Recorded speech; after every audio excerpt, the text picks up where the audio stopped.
look at me now. I'm a lot like you. Take a look at me now. Hi, my name is Mike Phillips with ShowCarGarage.com, and today I'm going to show you a quick and easy way to wash your car using what we call the least invasive method. And the goal of this is to show you how to wash a car that has a very nice or even a show car finish while reducing the potential to instill scratches back into the car at the same time. As we all know, probably for most of us, the most common thing we do to our car is wash it. We polish and wax it once in a while, but we usually tend to wash our car often. And that's where a lot of times, if you're using the wrong products, the wrong technique, the potential's there to actually put in very fine swirls and scratches. So what I want to do today is I want to show you how I would go about washing a car like this, which is a very beautiful Mini Cooper that the owner takes care of all the time. He keeps the paint polished up to a high gloss finish. There's no swirls or scratches in it. And what we want to do is show you how to wash this car and not put swirls or scratches into it. Very gentle methods, very gentle tools, so you can take and duplicate these methods at home when you're washing your car, whether that's a daily driver, a grocery getter, or a show car. So let's go ahead and let me show you a few of the tools we're going to use here today. Okay, the first thing I want to share with you is what we call the grit guard. What the grit guard is an ingenious invention which the inventor, a gentleman by the name of Doug Land, created just because he wanted to try to reduce putting swirls into his own cars. As he found it very frustrating, he would spend the whole weekend polishing all the swirls out, and then the next weekend he'd wash the car just to find them reappearing. And he found out that part of the problem was he was transferring the dirt from one panel to another panel because the grit would just flow along with his wash mitt and his water. So what he did is he invented this little tool over here called the grit guard. And as you can tell, what it does is it's got this grill across the top where heavier particles like dirt, dust, and abrasive particles that you wash off the car can go through the grill and get trapped on the bottom of the bucket. And then these veins here position this grill about 2 inches from the bottom, and what they do is when you put your wash mitt into the bucket and you're swirling it around, it keeps the grit that's on the bottom of the bucket from swirling back up and getting on your mitt. And the way these work is you just take them over to your bucket, and in this case, by the way, I've got the grit guard dolly system. This is a single dolly system for just doing a single bucket wash, and this is called the dual bucket dolly system for you doing what we call the 2-bucket wash method. And I'm going to go over both of those, but basically you just take this thing and you drop them down into the bucket, push them down there, put this one down here, we'll put this one down here. And if the camera can focus here, you can see that they just sit on the bottom. And again, the whole idea is when you put your wash mitt into here and move it around, the grit and the dirt that you've pulled off the car is going to sink to the bottom because it's heavier than the water, and it'll get trapped down there below that guard, the grit guard. And that's how they work. So I'm going to tell you just a little bit about the difference between the single bucket and the dual bucket method of washing a car. Now the single bucket is pretty self-explanatory. You use a single bucket, you add your car wash soap to it, you've got the grit guard in there, and you just wash your car like normal. But the dual bucket method is a little bit different. And what we're going to do with this is we're going to start out with soap in one bucket and fresh water in the other bucket. And the whole idea is as you're washing the car, you'll first take your wash mitt and gather up soapy water out of the soapy water bucket and wash a panel, and then before you take that dirt and put it back into the soapy water, you're going to take and rinse it off in the fresh water bucket, and then wring the excess water out, and then regather some soapy solution, and then continue washing the car. As you move around the car, keep repeating that process, removing the dirt off your mitt into the fresh water bucket before you gather up fresh soapy water to wash the next panel. When you go to wash your car, it's a good idea to use a high-quality car wash soap. A lot of people use dish soap, and while a dish soap cleans really well, it's too strong for what you're trying to accomplish. It's overkill. Because it's a strong detergent meant to break down grease on things like porcelain plates and out of frying pans, it does too good of a job of cleaning. And it has a tendency to not only remove any wax or polish that you have on the car, but also has a tendency to dry things out if you use it over time. So what we're going to show you is a high-quality car wash that offers a lot of slickness and lubricity. And the idea behind that is so when you're washing the car, instead of grinding dirt into the paint, it'll have a tendency to want to slide across the paint and get off the car without putting a scratch in. For that, we're going to use this product here called Gold Class Car Wash. I'm going to go ahead and pour some of that into one side of the bucket, and we'll go ahead and leave fresh water on the other side for our rinse bucket. Now, a question that often comes up at ShowCar Garage is how much soap to add to your water. And if you read the back of the label, it says 1 ounce per gallon. But there's actually no way in most car washes to measure 1 ounce per gallon. And because I wash my car all the time and I'm a creature of habit, I like to develop a system that I can repeat over and over and over again without having to think about it each time I go to do it. I've devised a very simple method for measuring my car wash so I have the correct dilution according to what the chemist wants me to use, because he knows his product best. What I've done is I've taken a normal Dixie cup, I think this is just a 12-ounce Dixie cup, and I took a measuring cup from inside the house and I measured in 4.5 ounces of water, and I poured it in here, and then I took a black felt marker and I marked where it filled up to that ring level, just right there. Then I dumped the water out, and I come out here, and because basically these are 5-gallon buckets, and I never fill them all the way full, so they're somewhere between 4 to 5 gallons of water. I've got this marked at about 4.5 ounces of car wash. So now all I have to do is take the lid of my car wash and then pour it in until it hits that line, just right there. And it's a no-brainer. I don't got to wonder if I've got the correct dilution or not, because I've already pre-measured it and marked my cup. Now I just go ahead and I add it to my bucket of water. And I'm going to go ahead and rinse this out and get all the soap out of there. Then I can put this away so I can use it again next weekend. And then I'm just going to take my arm and I'm going to come down here and I'm just going to swish the water around to mix the soap up in the water. Now, what this is going to do is it's going to give me a full 4.5 gallons of soapy water, and I think you'll agree that if you've ever done this before where you put the soap in first and then hit it with the hose, you'll fill the bucket up full of suds and you have no water. So that's why I like to go ahead and fill my bucket up full of water and then just take my hand and just go ahead and mix that up by hand, and the suds will appear as I'm using it. Suds aren't actually a crucial part of the washing process. They do help at some level to help foam away and to lift dirt particles off the finish and brush and wash it away, but the most important part of the feature is the cleaning aspect and the lubricity, or the slickness feature, and that's something we get out of this car wash right here. So I'm going to go ahead and I'm going to move this over to the car just like this, and then I'm going to go ahead and I'm going to start getting the car wet. Now, a lot of people that will tell you how to wash a car, they always say the same kind of thing. They'll say start at the top and work down. But what the problem I have with that personally is that if I wash the car from the top down and the car's all wet and then I start washing the wheels and tires, what I'm going to find is the water will start to dry in the car before I'm done completely washing the wheels and tires. And if I try to dry the car off and then wash the wheels and tires, when I'm rinsing the wheels and tires off, I get the car wet. So now I'm back to drying the car off again. So the system I like to use is to wash the wheels and tires first and then wash the car starting from the top and working my way down. Now in the case of this Mini Cooper, the wheels are clear coated white paint and the owner keeps them up pretty nice. So while there's a lot of wheel cleaners on the market and a lot of them work very well, as long as the wheels are in pretty good shape, you can go ahead and just use your car wash soap and a soft bristle brush.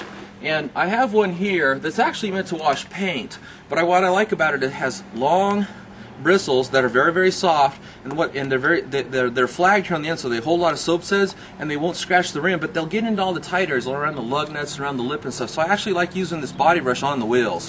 First thing I'm going to do is I'm going to crank up my water and wash a lot of the loose dirt off the wheels and the tires and around the fender lip there. Just kind of move around the car and get them soaking in water. Next, I'm going to go ahead and take my wash solution and my brush. I'm going to wash those wheels. I'm using my single bucket with a dedicated wash solution in here, so I don't have to worry about contaminating the wash solution I'm going to use on the paint next. So I'm going to grab my wash solution. I'm just going to come down here and suds these wheels up like this. And as you can see, these soft bristles, they're able to flex and mold to the shape of the wheel. And just get in there and really do a good job of cleaning. We've got some very small holes. We've got an edge right here. This is going to get in there and get it clean. Gather some more soap solution, wash that tire. I'm going to go ahead and hit this fender lip, this plastic real quick. And that's about all I'm going to do to wash this wheel and tire because it's already in pretty good shape. Now I'll go ahead and rinse. Okay, I'm just going to rinse this tire off, then I'm going to quickly wash the other wheels and tires, then we're going to start at the top of the car and work our way down. That's plenty for that, and I'll go ahead and move around the car and get the rest of it. Okay, now that I've got all the wheels and tires washed, now what I'm going to do is I'm going to go ahead and wet the entire car down and start at the top, work my way down, try to rinse off as much of the loose dirt as I can, and I'm going to go ahead and start washing the car. And one of the things I forgot to say at the beginning of this video is you always want to wash your car in the shade. You never want to wash it in the sun. And where I live out in the desert, we have full-on sun all the time. So we waited till the evening to shoot this video, and as you can probably tell if Richard scans the skyline, the sun's going down pretty quick. So we're going to be moving here pretty quick so I can get this video shot. Okay, so next thing we're going to do is we're going to start wetting the car down. We'll start at the top here. Just get it saturated as good as we can. The wetter you get it, the better. Try to rinse any of the cracks as soon as you can as you go. Kind of rinse any of that dirt off so you don't have to drag it across there with your wash mitt, which I have laying right here.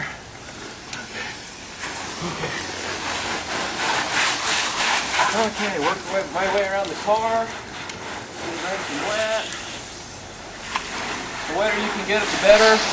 I used to have a friend that told me that. He said, how wet does a car need to be before you wash the car? He says, like it's been sitting in the rain in Oregon for about 3 weeks.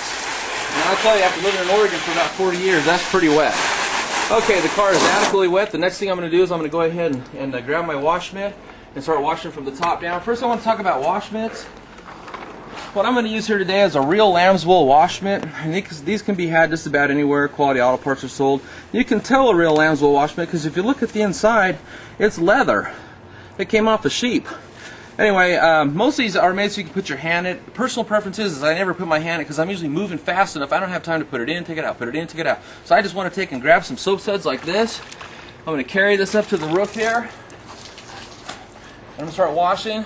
Now this particular Mini Cooper has a lot of graphics on it. And one thing you got to do when you're washing graphics is you have to be very careful that you wash them maybe just one pass because it's important. Then you lift all the edges on them and then cause them to start peeling off.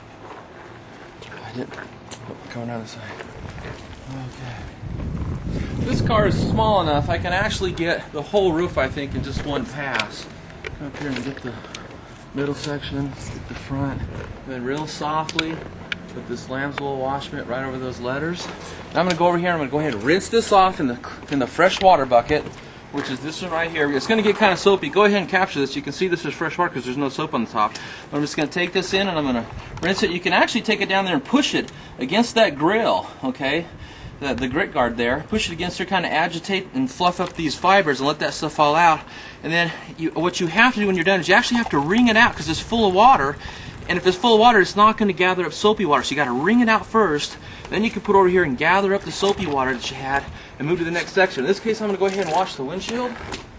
And again, I'm going to be very careful across those graphics. Pull the wiper blades up. I'm going to go ahead and leave that one up. I'm going to move across the car.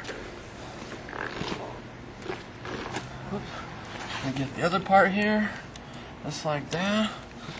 Okay, I'm going to put these down so they're out of my way when I go to wash the hood. First, I'm going to go over here and take all that dirt off the windshield and rinse it off. Squeeze this out, gather my soapy solution. I'm going to come up here and start washing the paint on the hood. I want to share something real important with you. Now, a lot of times when people wash the car, and I've observed people washing cars for years, first, I don't know why, but they'll do this. They'll sit there and scrub the same panel over and over and over again, just like that, as though 1 or 2 passes didn't do it. And the idea is, the least invasive method is to make 1 or 2 passes over each square inch and then move on. There's no reason to keep pushing this mitt over and over the surface of the paint. Once you've loosened the dirt, move on. There's no reason to keep duplicating that process. Okay, I'm going to go ahead and rinse this off. Gather some more soapy solution. Hit the other side. Then I'm going to rinse everything I've washed real quick because we're running out of sunlight. Okay, just like that. Okay. Get my water hose. And because the sun is going down, we got a perfect environment for washing a car. There's no sun rays out here trying to dry the water off. The temperatures, even though we're out in the desert, they've dropped quite a bit. And so we have no fear of the water actually drying on the car. Pull these up, getting dirt off those.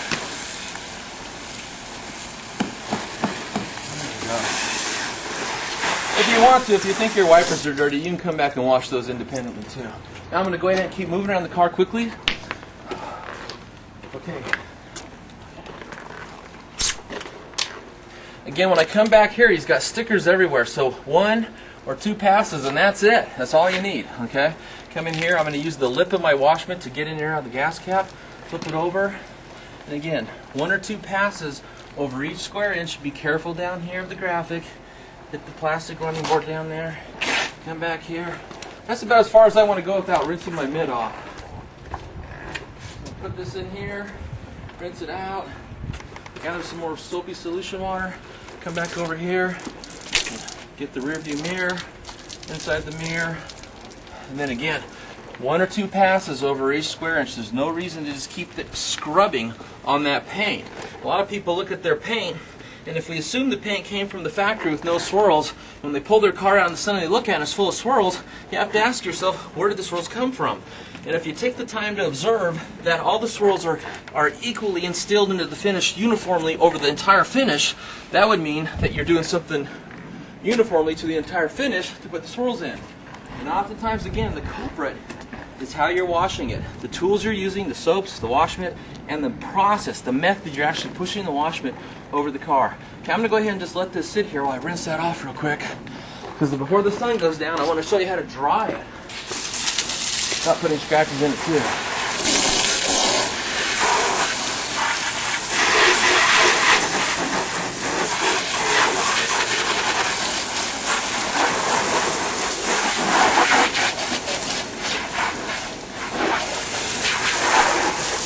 So again, I'm going to pick up some soapy water in my mitt. I'm going to come over here. I'm going to start just below the roof line. Come over here again, real careful around the graphics so I don't lift the corners. 1 pass is probably enough. Come over here, hit the window real quick. Get down here, the paint between the rear view mirror. Hit the rear view mirror, the mirror itself. And now, just real soft, gentle motions. And again, when you wash the paint, don't scrub the paint. Just make 1 or 2 passes over each square inch. Turn the mitt over when I come up to the top part here. Get that lower balance.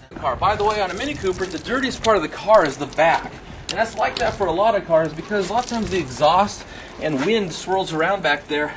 And anything that's in the air, such as brake particles, exhaust gases, metal filings coming off the calipers, anything like that, it'll swirl around back there and sometimes it'll attach to the back of the car.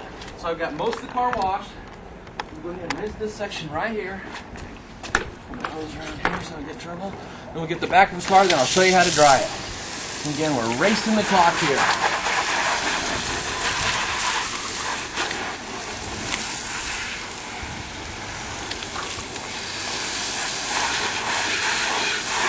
I tell you, one thing that really helps is if you do frequent car care. That means if you polish and wax your car often, washing them's a breeze. I mean, it doesn't take any long at all.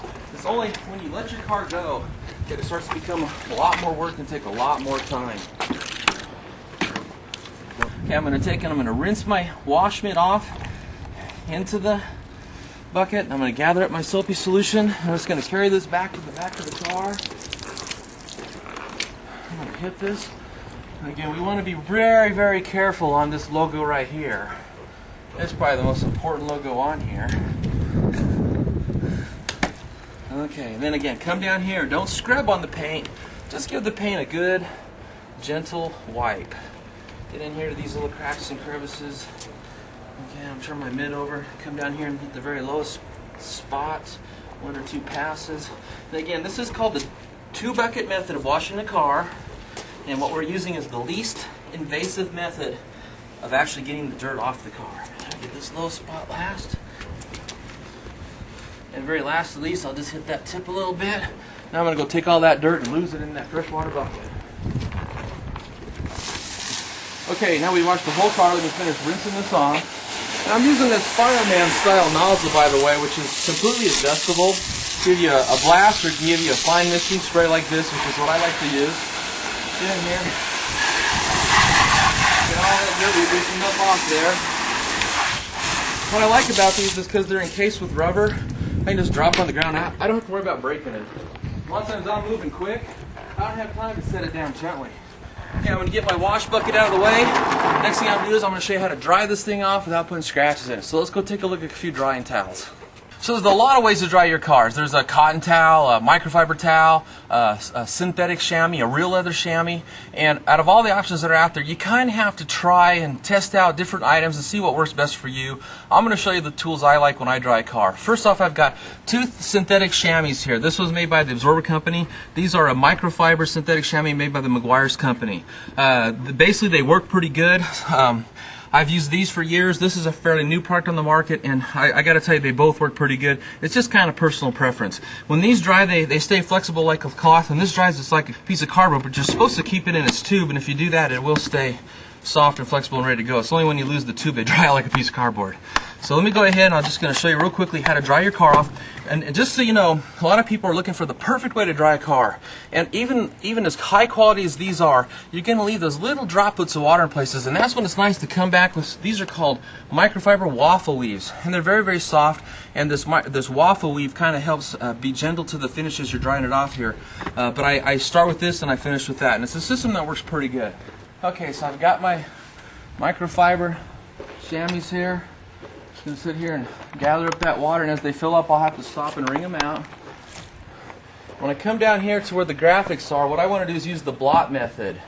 And I'm just going to blot this water off. I'm not actually going to sit here and push the cloth across them. Again, the problem with graphics is you lift up all the edges here and then it's over with. They'll all start peeling off. So you just want to kind of blot them real gently. Just like that. That's all you got to do. Anyway, come up here and get the rest of this. Move around the car. We're losing sunlight. I think you're getting the idea here. Okay, I'll take my dryer one up here. I'm going to come down here. I'm just going to blot this. Just like that. I'm going to take a moment to wring the wettest one out. These wring out real easy. Okay, I'm just going to keep moving around the car here. Okay, just like this. And again, if you want, you can actually use the blot method on the side if you've got the time and just blot that water off. And the benefit to that is now you're not dragging that cloth across the finish there. Even though it's soft and the finish is clean, it's all about reducing the potential. Every time you work on your car, it's always about however you're touching it, whatever you're touching with, you want to be reducing the potential to put a scratch in. Modern clear coats are in most cases, are very hard.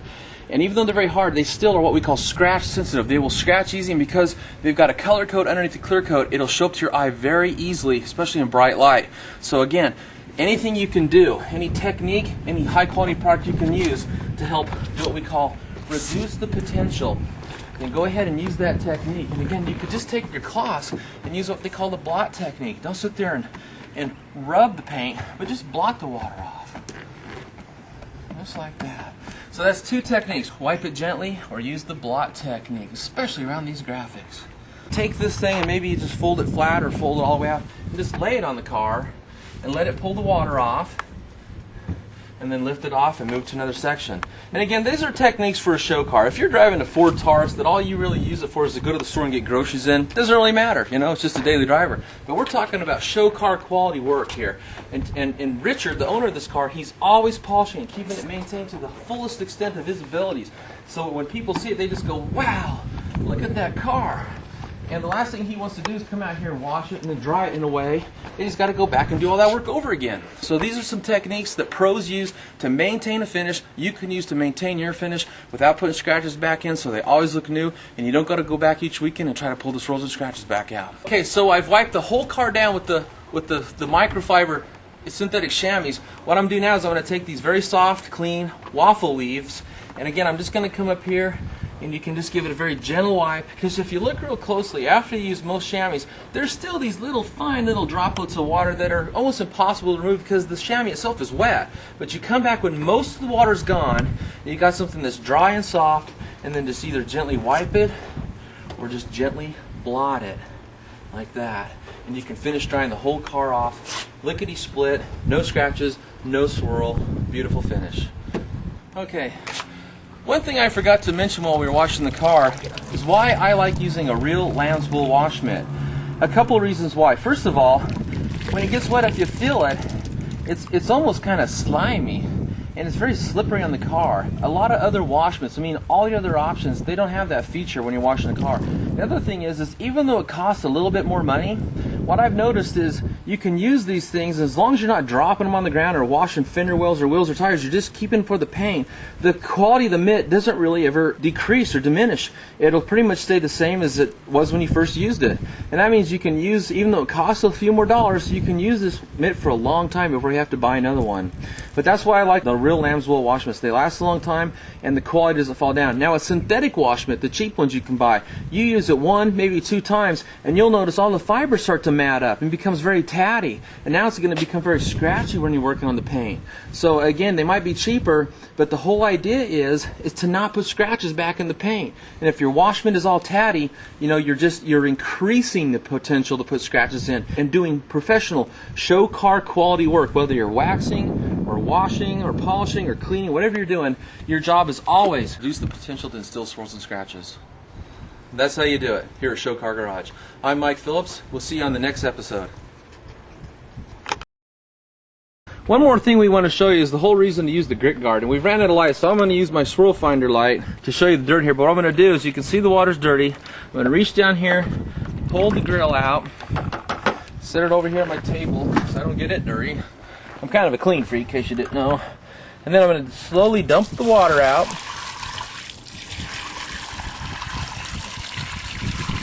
So we can leave the dirt and all the grit in the bottom of the bucket, so you can see exactly what that grit guard is keeping off your finish. And I think this is going to just blow you away.